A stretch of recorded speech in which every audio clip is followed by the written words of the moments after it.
10-second introduction. This is an excerpt from an hour and 11-minute video where I debunk every pro-choice argument. That's linked in this description. If you don't want to watch the entire video, there are time cards to all 31 different arguments in that video's description. It's so insidious and so many people think that it's actually good. It's the personhood argument, and it's forwarded by Steven Pinker. Listening to intellectuals talk about this viewpoint of his as though it's like, that seems a little passé, is so detestable.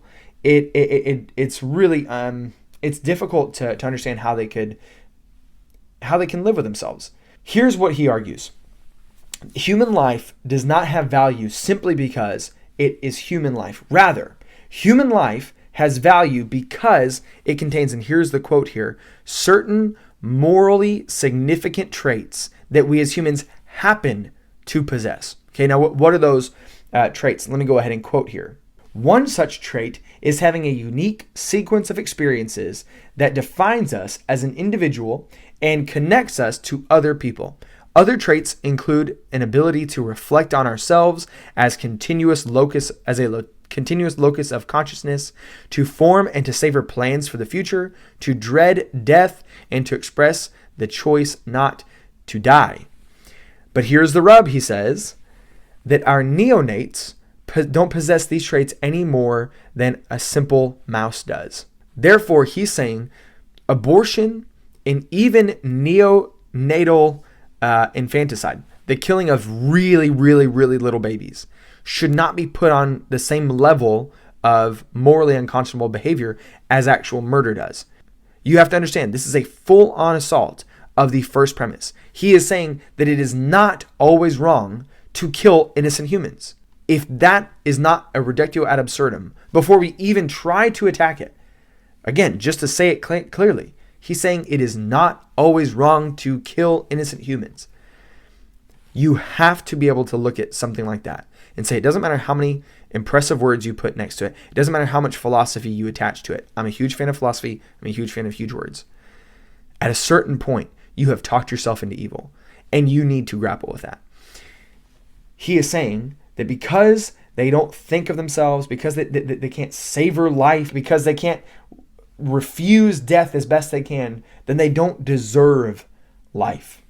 Now, not only is that unconscionable, not only is it pure evil, but it flies in the face of the American founding philosophy, which is that all men are imbued by their Creator, endowed by their Creator, with inalienable rights. These belong to you. You don't grow into them. You don't just happen to possess them, but because you're a human by yourself, that makes you worthy of not being killed, especially when you're innocent.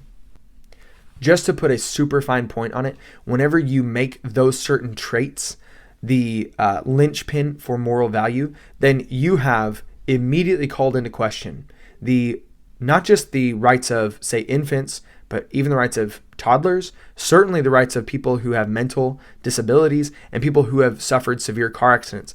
I think you also put in danger people who are temporarily not possessing those, right? So somebody who is asleep no longer is aware of all these things, right? So for 8 hours a day, you don't possess your rights. Well, of course they would say that that's silliness, but why?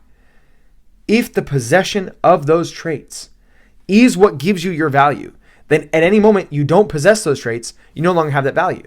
Now you may say, at best they're setting them down, but they're going to pick them back up at 8 a.m. when their alarm goes off. That's when those traits will come back. So in the in-between, okay, it's not that big of a deal. If you're saying that there's a predictable amount of time between when that person loses those traits and will gain them, that because that amount of time is predictable, therefore we should count them as having them continuously, then we can make the exact same argument for the infant. Because the 40-week-old baby in the womb, because the 24-week-old baby in the womb, because the zygote in the womb will predictably possess every one of those traits within a certain period of time if left to its own devices. If not intentionally killed, then obviously it should possess every one of those rights the same way that the sleeping man does, because he will pick them up in 8 hours. I'm Ryan Martin. This is Unsafe Media, where I help you respond with wisdom and virtue to the ideas and movements that are shaping our age. If you want to support this work, it's all listener supported. So if you want to support us one time, it's on Venmo or ongoing on Patreon. Just check the link tree down in the description. Otherwise, check out these other videos, like, subscribe, share, all the other stuff that everybody tells you to do.